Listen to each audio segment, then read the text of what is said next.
আসসালামু গাইস, কেমন আছেন আপনারা সবাই? আশা রাখি আপনারা সবাই খুবই ভালো আছে। যে যেখান থেকে আমার ভিডিওটা দেখতেছেন সবাইকে অসংখ্য ধন্যবাদ। সবাইকে রমজান মুবারক। আর গ্লাস দাও। তো আমার মেয়ে শরবত বানাচ্ছে আর আমি ভিডিও করতেছি। আপনাদের সাথে অনেক দিন হয়ে গেল কোনো কথা বলা হয় না, ভিডিও মানে ভয়েস দিয়ে ভিডিও আপলোড করে। লাগবে না বেশি হয়ে যাবে। লাগবে না ভাই, আর লাগবে না। আমি তো আইসক্রিম বানাচ্ছি।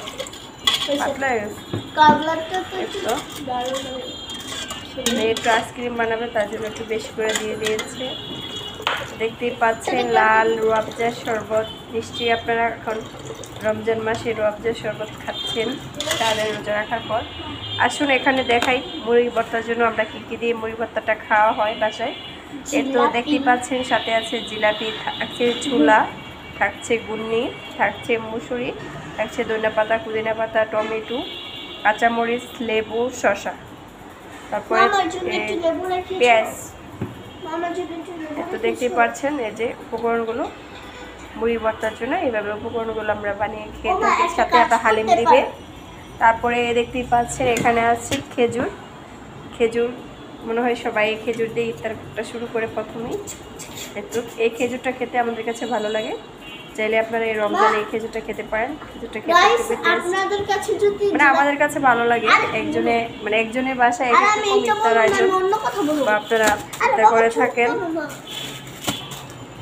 সাথে আছে মুড়ি, তারপরে আছে এই যে কালকে নিয়ে আসছিলাম বড়ি, কারণ রমজান মাস দেখে বড়িটা খাওয়া হয় নাই, নাহলে খাওয়া হয়ে যেত। আর কে আছে ইফতার আয়োজনে সেটা আপনাদের মাঝে একটু শেয়ার করি। তারপরে দেখতেই পাচ্ছেন, তারপরে আছে তো বাঙড়ি নিয়মিত নিয়ে আসতেছে। বাঙড়ি দেখতে পাচ্ছেন, বাঙড়ির মাধ্যমে চিনি তো নিয়ে আসো, চিনিটা নিয়ে আসো। দেখেন বাঙড়িটা কিন্তু খুবই বাল্লা হয়েছিল, কেটে খুবই মজা পেয়েছি।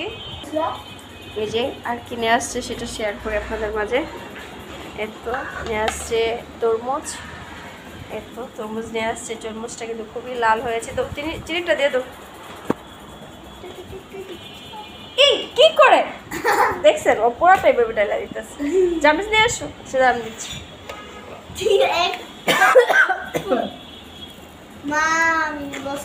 তো আজকে কয়টা রোজা আপনারা অবশ্যই কমেন্টে জানাবেন। আমরা তো অবশ্যই জানি, তো আপনারা আমাদেরকে জানিয়ে দিন যারা আমার ভিডিওটা দেখতেছেন। মনে করবো যে আমার সম্পূর্ণ ভিডিওটা আপনারা দেখেন। মিস করে দাও। আজকাল একটু কাজ করাই, বুঝছেন, মেরে দিয়ে কাজ করাইতে ভালো লাগে। আসুন আজকে রান্না করার জন্য কি কি রেডি করেছি এগুলো। আজকে রাতে রান্না করার জন্য দেখতে পাচ্ছেন ভেন্ডি ভাজি করব তাই কেটে নিয়েছি। বাঁধাকপি ভাজি করব তাই কেটে নিয়েছি, দেখতেই পাচ্ছেন। তারপরে এই যে এগুলা কি বলে গেছি, পটল আলু দিয়ে টমেটো দিয়ে মাছ দিয়ে রান্না করবো, রুই মাছ দিয়ে শেয়ার করব আপনাদের মাঝে।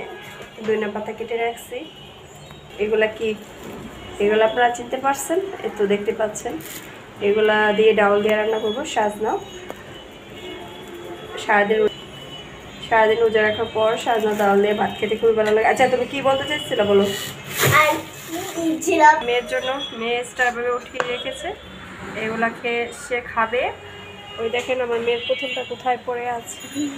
আসুন একটু বারান্দাটা দেখিয়ে দেয়। বারান্দার অবস্থা বাহিরে পড়ে আছে। এখন যেহেতু ইফতারের আর 10 মিনিট টাইম আছে, অথচ দেখেন বাইরে অনেক মানুষ। এই যে পুতুলটা ধুয়েছে, মেয়ের পুতুল ধোয়া হয়েছে, দেখেন অনেক পরিষ্কার হয়েছে। তারপরে গুলতি এই যে গুলতি, আমার ছোট গুলতি। আপনারা সবাই ভালো থাকেন, সুস্থ থাকেন, আমাদের জন্য দোয়া করেন। আপনাদের জন্য দোয়া এবং ভালোবাসা রইল।